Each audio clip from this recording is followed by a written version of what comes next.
Hey everyone, my name is Precious Allen and I am back so soon to give you all a very critical music review on the artist by the name of Lyricks, spelled Lyricks.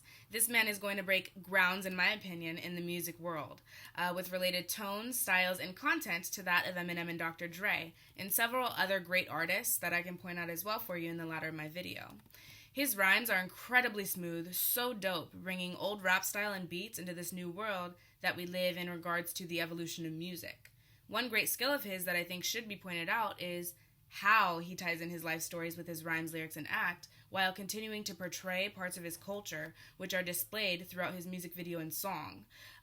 In reference to his song called Justified, I think that it'd be best for me to start off and make clear to the people who are not very familiar with anime, Naruto specifically, I want to give you an understanding of the matchup between Lyrics music and the anime used as a music video. And I'm not going to explain the whole music video, but I will bring up some key factors to explain why it's so significant to Lyrics music. Alright, so a character in Naruto named Rock Lee is seen holding ankle weights in the music video. On those ankle weights, the written characters on it say perseverance. Rock Lee is a significant character because he has an inability to perform at the natural skillful level to that of the gifted people. But he pushes his body beyond the level of a normal human and reaches that superhuman capacity all through sheer will and training. And this is significant to know in relation to Lyric's music and him as an artist, breaking through this threshold that seemed to serve as a limit to him once before. So basically, in relation to Lyric's music and Rock Lee, or who Lyricks is as a person, Lyricks is expressing that he is literally, mentally pushing himself to his own limits, his own set standards, and not by the limits that he naturally acquired, just as Rock Lee had done. So people saw Rock Lee as crazy, and the only way that he could reach this insane ability was through insane training. And, he wanted to become the best of the best. He wanted to become the best shinobi that he could be, and that's what Lyricks is showing in this video. Lyricks is basically sending out to me, okay, this is totally my imagination in my opinion, Lyricks is sending out a warning sign to everyone in the music industry that in due time, his supernova shinobi will kick in the music industry and start taking over, unless somebody else steps up to the line, right? Another point I wanted to bring up are his lyrics, specifically the ones that I want to play for you right now. One second.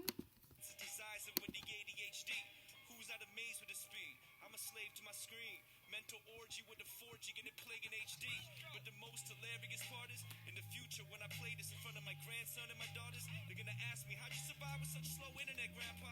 So addicted to the speed, we never thought about breaking through the emergency glass, and that's why. As for me, I found myself, much time passed by. So I know that was somewhat of a long verse to repeat, but it was such a great aspect in this song. And I love his ability to relate and intelligibly depict certain stories in his life in a way that us as listeners can understand to its fullest extent and to the best of our own ability. Another part in this song that he mentioned in his lyrics is, I told God I'm losing faith and that I wanted a sign. He told me you drifted so you don't have life.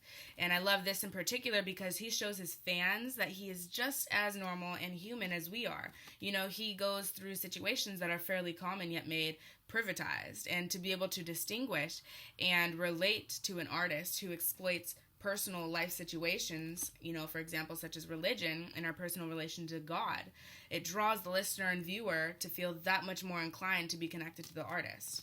Another thing to point out was what he stated toward the end of his song. He said, for the one who says it's too late, all he does is lie. Don't even give in to pleasure. You were chosen, just reply.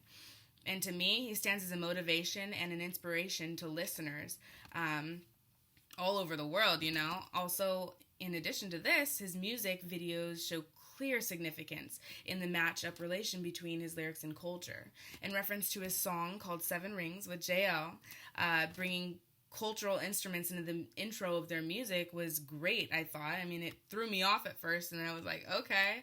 I loved it, and this song was great for in a number of ways. The duo was great in relation to displayed culture and another advanced stage in music history where artists of African descent brings mass attention to media and society in an iconic way, and not to discredit other music artists to say it or to say that it hasn't happened before. But I'm just giving him his props where they're due. A while ago, my mentality regarding music was very biased in relation to the direct origins of music and how it is being appropriated over time. But I really have grown to love the mixing of cultures, and I see in this category of this specific genre of music, it's really helped my mind grow. And in his song, in relation to his song and video called Can't Breathe, and other videos as well, there's a consistent black and white pattern which is displayed. And this really plays a part in setting the tone to viewers that he is really about to tell yet another great story. This song, Can't Breathe, is iconic in a number of ways, from which he flips the script on race and finds an outlet to expression that highlights a minority that is not as often accounted for due to a seemingly larger oppressed community. Lyrics puts into perspective the magnitude of levels that relate to racial oppression. In his lyrics, he says, "When I was walking through the bush of the African jungles, the people, the tribes, they called me Bruce Lee." And in this, he literally described the inverse of the picture portrayed when other races are the minority. And it's really interesting to be able to directly see how synonymous and global this oppression pattern is. The fact that his travels and depictions of his life are so relatable, and he shows us that he has allowed his mind to grow in a way that he sees a broader picture of things, while at the same time paying attention to the small details. I'll repeat that again because I messed up. He sees a broader picture of things while at the same time paying attention to the small details. And I say this as a matter of fact because that is exactly how I am, so I can directly relate. He further states in this song, let me play that one for you. 1 second.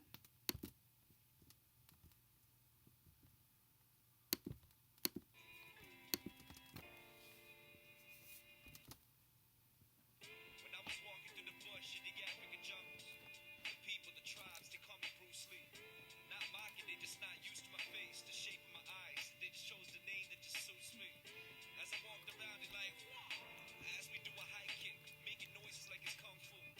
They just know what they see. If I don't show them any different, then that generalization is true, feel me? Shit. Alright, so this specific verse is great in a number of ways. I love that he not only brought into view the stereotypes and possible discrimination of a race. I like that he brought the American police into perspective and told us both sides to their story using his experience for us to visualize firsthand, but then also reminding us firsthand of the negative connotation that police have, but then also reminding us that every police officer is not bad, and they have their families and their own life as well. His style of music, the way that he brought this in was just, whoa, it really put things into perspective even that much more. And I have been waiting for so long to see the rewind generation of music style, and this definitely reminds me of artists such as Eminem with his rhymes, Dre on this beat, and Lyrics too, and even Biggie in the way that he talks about his upbringing from a true perspective, but is allowed to see it in more ways due to his difference in race and the area he grew up in. And not to say other artists have not done this before, but his style is definitely relatable.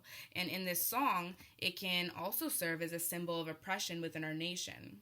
Another great song by Lyrics named Clutch, I wanted to point out but not really go into depth with. If you have not heard of this song, please go check it out and you'll know why I said that after you listen to it. I have honestly not heard one track by Lyrics that was bad. He is a great artist, if I haven't gotten that to you by now. His song called Forgotten Me reminded me of Eminem and his song Stan. I don't know, just the way in which he spewed his words were very significant. In his song called My Will Aside, my heart literally beated twice as fast for the duration of it due to my reaction of hearing just such great music. Lyrics, in my opinion, is just another music king in the making. He notes in his song, My Will Aside, I've seen corrupt churches, judgmental sanctuaries. You try to talk to God, but can't because all the things you carry. I represent the laws. I represent the wary. I represent the misunderstood with the joinberry. And he continues, but this whole verse is so relatable, and I got J. Cole vibes throughout the whole thing. But of course, it was Lyrics. His versatility and his art is purely amazing. In his song Letter to Rook, the beginning of the video took us back to a time where we can see the throughput process from which he stands today. And who would have thought? His lyrics, he says, I've been promising my fans a lyrics album since '08. And I think, look at him now. If you're good enough and have a beautiful mind to share and a fierce passion to match, you'll make it in this world. And, not enough people believe that they should do work that involves their natural passions and skills due to a fear, that it won't be succeeding. It won't help them succeed, I guess. And everything happens for a reason, but in correlation to his stump in '08, which is mentioned in this song, I don't know if it actually happened, but thinking theoretically, his stump in '08 and to his contending success today, I'm assuming Lyrics may have been going through a time in his life or preparing to go through a time in his life from which he was still growing. And in that specific time, although his music may have not been paying the bills, this was a time of growth or experience which has helped him in more ways in relation to an advanced level of music than he expected. And I think that's really cool to be able to see the process of a seed who has surpassed their stunt growth. And I just really thought that would be really interesting to put into perspective for you guys. But with that said, as I expressed in my Instagram post a couple days ago, Lyrics, you are a natural-born king, barely surfacing a time that marks new beginnings for a newer, more global perspective of life and its recessions and successions. I respect you and your art. Good luck and hold on tight because your life is about to change in ways you never thought possible. Keep your mind beautiful. If you haven't already done so, please subscribe, you guys. My name is Precious Allen, signing off until next time. Thank you.